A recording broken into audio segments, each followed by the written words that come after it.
안녕하십니까. 2021년 5월 10일 새벽 모의 팩트 시작하겠습니다. 국민의힘 내부에서 대선 주자 플랜 B 이런 얘기가 나오고 있는데 오늘은 그 문제를 말씀을 드리겠습니다. 우선 왜 이런 얘기가 나올까? 그거는 윤석열 전 검찰총장의 거취 이게 불분명하기 때문이죠. 그 다음에 윤석열 전 검찰총장이 나온다고 할지라도 나왔을 때 과연 제대로 버틸 수 있느냐 이런 데에 대해서 확신이 없습니다. 왜 확신이 없느냐? 그건 윤 전 총장이 정치권 인사, 특히 국민의힘 인사들과 접촉을 제대로 안 하고 있기 때문에 윤석열 전 총장이 그냥 검사로서 27년간 활동을 했다 하는 거하고 외부에 공개된 이런 내용들은 좀 알겠는데, 자, 그러면 윤 전 총장의 약점이 뭐냐? 그러면 민주당 내에서 윤나땡, 윤석열 나오면 땡큐 이런 얘기가 나오고 있는데 그 핵심 근거는 뭐냐? 이런 부분에 관해서 확신이 없고, 그 다음에 만약에 윤 전 총장이 낙마를 한다든가 아니면 정치권 진입을 포기한다든가 했을 경우에 국민의힘 내부에 그럼 누가 있느냐 이런 문제에 대한 고민이 깊다 보니까 그래서 플랜 B 얘기가 지금부터 나오고 있는 겁니다. 왜 그러냐? 바로 반기문 전 유엔 사무총장의 교훈 이런 것들이 있기 때문이죠. 그 당시에도 반기문 전 유엔 사무총장한테만 기대하다가 반 전 총장이 갑자기 드랍해버리니까 그냥 황당해졌습니다. 자유한국당. 그래서 홍준표 전 대표가 대안으로 나갔는데 진짜 경쟁이 되지 않을 정도로, 물론 상황 자체가 그랬습니다만은, 그래서 그런 일을 다시 겪지 않기 위해서라도 지금부터라도 플랜 B를 만들어 놔야 된다. 이미 이제 10개월에서 9개월째로 접어들고 있습니다. 내년 대선은 3월 9일이죠. 그러니까 9개월째로 접어들고 있습니다. 어제까지가 이제 10개월째고 이제 9개월째로 접어들고 있기 때문에 이렇게 되면 플랜 A, B, 심지어는 C까지 만들어놔야 될지도 모른다. 이미 그런 조짐은 있기는 하지만 유력한 후보의 경우에라는 겁니다. 근데 이 얘기가 나오는 그 이유가 아까 윤석열 전 총장 때문이라고 했는데, 윤 전 총장의 그 동정에 관한 보도는 오늘도 있더군요. 그게 무슨 얘기냐면 지난 8일, 5월 8일이죠. 윤석열 전 총장이 서울시내 음식점에서 권순우 한국자영업연구원장이라는 사람을 만나서 한 4시간 정도 한국 자영업의 살 길에 대해서 토론을 했다. 이런 얘기가 있더군요.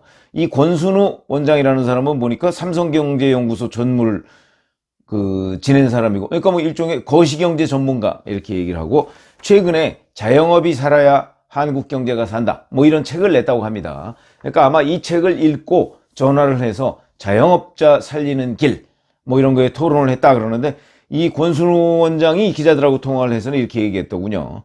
자영업 종사자가 한국에, 이게 이제 권순우 원장이 전한 윤석열 전 총장의 말입니다. 한국의 자영업 종사자가 1000만 명이나 되는데 이들이 취약해지면 중산층 형성이 어렵고 한국 사회의 안정과 성숙이 어려워진다. 그러니까 이걸 살릴 방안이 뭐냐? 그래서 그걸 가지고 이제 책 내용을 가지고 토론을 했다. 이런 얘기인데, 이런 얘기들이 쭉 나오다 보니까 이제 일부 신문에서는, 자, 윤석열 전 총장이 원래는 3월, 4월 공식적인 외부 활동을 하지 않겠다 그러는데 지금 5월이 됐잖아요. 그러다 보니까 아니, 지금 윤 전 총장이 하고 있는 게 고민이냐 공부냐? 그러니까 고민이라는 뜻은 결국 정치권에 진입을 할 것이냐 말 것이냐, 대선 도전을 할 것이냐 말 것이냐, 이 고민이냐, 아니면 대선 도전은 기정사실이고 그리고 나서 그 준비 과정의 일환으로 공부를 하는 것이냐, 이런 근본적인 의문에 대한 기사까지 나왔습니다. 고민이냐 공부냐, 그건 굉장히 많이 다른 거죠. 공부라는 거는, 대선 도전은 기정사실이 되는 거니까. 근데 고민이라고 한다면 아주 근본적인 문제부터 고민을 한다. 이렇게 되면 이제 얘기가 좀 달라지는 겁니다. 그런데 그거를 확인할 길이 없다. 일부 윤 전 총장과 소통한다고 주장하는 사람들은 있는데 그 사람들도 정확하게 팩트가 없다 하는 점에서 본다면 플랜 B, 저는 고민해야 될 때라고 생각을 합니다. 그러니까 국민의힘의 이런 내부 논쟁이 그렇게 헛된 것 아니다. 이렇게 생각을 하죠. 자, 그러면 우선 국민의힘의 내부 주자들도 있습니다. 그리고 준비하고 있는 사람도 있습니다. 누구냐? 유승민, 원희룡, 황교안, 임태희 한경대 총장, 제가 얘기를 했었죠. 그 유승민 의원은, 유승민 전 의원은 잘 아시다시피 4월 30일에 대구에 가서 뭐 출마를 거의 공식화했죠. 그러면서 지금 뭐 특강 같은 거 돌아다니고 있습니다. 그러니까 사실상 준비가 아니라 여기는 착수 단계고요. 원희룡 제주지사 내년 제주지사 불출마한다. 이렇게 내년 6월에 선거가 있으니까 불출마한다 그러니까 배수진을 치고 대선에 도전한다. 뭐 이런 얘기죠. 자, 그 다음에 황교안 전 대표.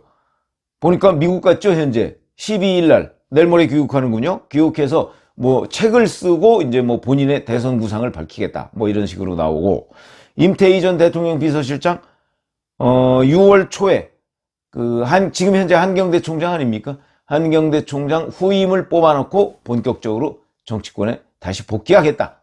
뭐 이런 거고, 이건 이제 당내 주자들이 몸을 풀고 있는 것이고, 그 다음에 당외에서는 무소속 홍준표 의원이 있죠. 잘 아시지만 오늘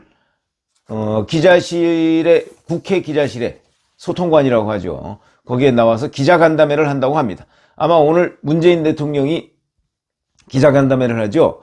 취임 4주년.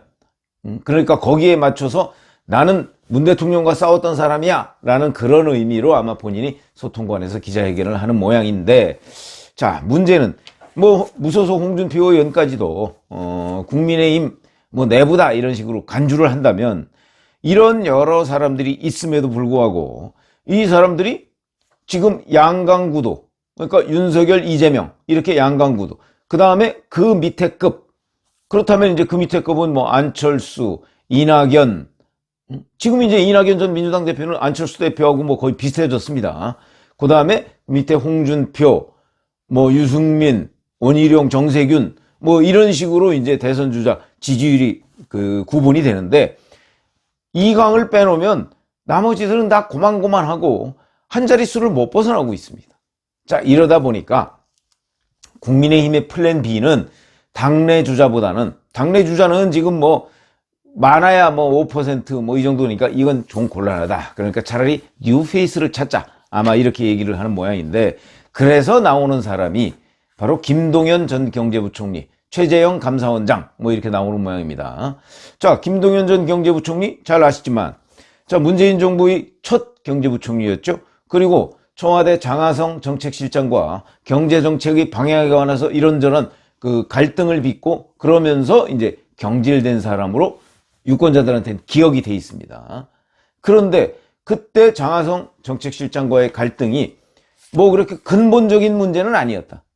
그러니까 그 경제정책의 아주 디테일한 면을 놓고 장하성 정책실장과 갈등을 벌였던 것인데, 그게 그 갈등을 벌이면서 본인의 어떤 정치적 역량 같은 걸 축적했어야 되는데 그것이 별로 없다. 왜 그러냐? 이런 걸 한번 생각하시면 됩니다. 윤석열 전 검찰총장은요, 추미애 전 법무부 장관에 의해서 일방적인 탄압을 1년간 받았습니다. 그러면서 원래 첫 번째 탄압을 받을 당시에 유권자들한테 1% 지지를 받고 있었는데, 그것이 끝나갈 무렵 1년간 탄압을 받고 항거하고 싸우고, 그 다음에 본인이 살아있는 권력 수사 지속적으로 하고, 이렇게 되다 보니까 12%까지 갔습니다. 이거는 오로지 추미애라는 사람의 탄압, 그 다음에 본인의 저항, 이렇게 해서 본인이 반사이익과 더불어서 본인의 실적으로 충분히 내세울 만한 그런 지지율이다. 그런데 김동연 전 경제부총리는 장하성 정책실장과, 그러니까 문재인 대통령과 또는 문재인 대통령의 대리인과 싸웠다고 하기도 애매하고, 그 다음에 그 갈등의 강도가 대선 주자 반열에 오르기는, 왜 그러냐면 한국갤럽 같은 경우는 그 대선 주자의 이름을 응답자들한테 불러주지 않습니다. 응답자가 자발적으로 이름을 부르도록 하거든요. 그런데 제가 말씀드렸죠. 1%가 안 되면, 그러면 응답자들 대선 주자급의 이 반열에 오르질 못합니다. 근데 김동연 전 경제부총리 오르지 않았습니다. 한 번도 그러니까 한 번도 1%조차 된 적이 없다. 이런 얘기죠. 자, 이렇게 되는데 지금 그런 실적도 없이 대선 지금 뭐 10개월 남았는데, 이 10개월 동안 그걸 다 만회하고 뭔가 대선 주자 반열에 오를 수 있을까? 저는 힘들다고 봅니다. 국민의힘이 전폭적으로 밀어줘도 국민의힘은 야당입니다. 여당이 아닙니다. 여당 같으면 10개월 내에 만들 수 있습니다. 그건 왜 그러냐? 관변 방송이라고 할 수 있는 방송들이 워낙 많지 않습니까? 그러다 보니까, 그리고 이른바 공영방송을 표방하고 있는 실질적으로 여당이 주무를 수 있는 그런 매체들이 좀 있기 때문에 여당은 가능한데 야당 주자로서는 불가능하다. 그렇게 제가 말씀을 드리겠고요. 그러니까 김동연 전 경제부총리의 경우에는 본인이 쌓아놓은 실적이 그렇게 크지 않기 때문에 불가능하다. 이렇게 생각을 하고, 또 하나 최재형 감사원장을 거론하는 분들이 굉장히 많습니다. 김동연 전 경제부총리에 비하면 최재형 감사원장은 훨씬 더 실적이 있죠. 원전 감사. 뭐 사실은 최재형 감사원장이 밀어붙이지 않았다면 그 월성 원전 1호기 조기 폐쇄에 대한 경제성 조작, 이게 이렇게 쟁점화되지 않았을 것이고요. 이 조사가 워낙 철저했기 때문에 그걸 검찰에다가 뭐 수사 의뢰를 하진 않았습니다만 그 자료를 넘겼다고 합니다. 그래서 검찰 수사에 발판이 됐는데 지금 뭐 전혀 진척은 보지 못하고 있지만 그 대전지검에서 수사하고 있죠. 어쨌든 간에 그 발판을 마련해 준 사람이 최재형 감사원장이기 때문에, 그 다음에 김호수 지금 검찰총장 후보자를 청와대에서 감사원 위원으로 임명하려고 할 때 이 사람 정치색이 너무 짙어 곤란해 이렇게 해서 2번씩이나 거부했다. 이건 결국 문재인 대통령에 대해서 반기를 들었다. 이렇게 얘기를 할 수가 있는 건데 실적이 있습니다. 그런데도 최재형 감사원장도 아직 한국갤럽 조사에서 1%를 넘을락 말락하고 있는 것으로 제가 듣고 있습니다. 제 기억에는 한 번인가 거론이 되다가 또 사라졌습니다. 그거는 지속적으로 본인의 색깔을 찾아나가지 못했다. 최재형 감사원장 사실은 독립유공자의 후예고요. 거기다가 여러 가지의 관점, 미담 뭐 이런 것들이 굉장히 장점이 많은 사람입니다. 자, 그런데 또 하나 결정적인 약점. 임기가 내년 1월까지입니다. 임기를 채운다고 하면 불가능하고, 왜냐하면 당초 윤석열 전 검찰총장이 7월 24일까지가 임기라고 했죠. 그때 임기 마치고 뛰어들면 늦는다 뭐 이런 얘기가 많다 보니까 3월 4일 날 자기 검찰총장직을 던졌는데, 최재형 감사원장은 내년 1월 말이 임기입니다. 그러면 지금 사표를 내지 않으면 불가능한 거죠. 근데 지금 사표를 낼 명분이 없습니다. 왜 그러냐? 윤석열 전 검찰총장하고 똑같은 사례입니다. 사표를 내면 그러면 재직해 있는 동안에 결국 정치하려고 감사한 거 아니야? 이런 비판을 받게 된다. 그런데 윤석열 전 검찰총장은 여권의 검수완박, 검찰 수사권 완전 박탈이라고 하는 중수청 설치죠. 중대범죄수사청. 이런 압박이 계속 밀려오니까 그거에 저항하면서 검찰총장직을 던져서 어느 정도의, 뭐 그것도 100% 완벽한 그 명분은 아니지만 어느 정도의 명분이 있지만 지금 감사원장이 자기 직을 던질 명분은 아직까지는 없습니다. 그 명분을 어느 정도 채워야 되는데 글쎄 그게 있을까요? 저는 없을 것으로 봅니다. 그렇게 본다면 최재형 감사원장이 대선 출마의 길은 원천적으로 불가능하다. 적어도 내년에는 이렇게 말씀을 드릴 수밖에 없어서 이 두 카드는 플랜 B가 될 수 없다 하는 것이고요. 그러면 또 다른 플랜 B가 누구냐?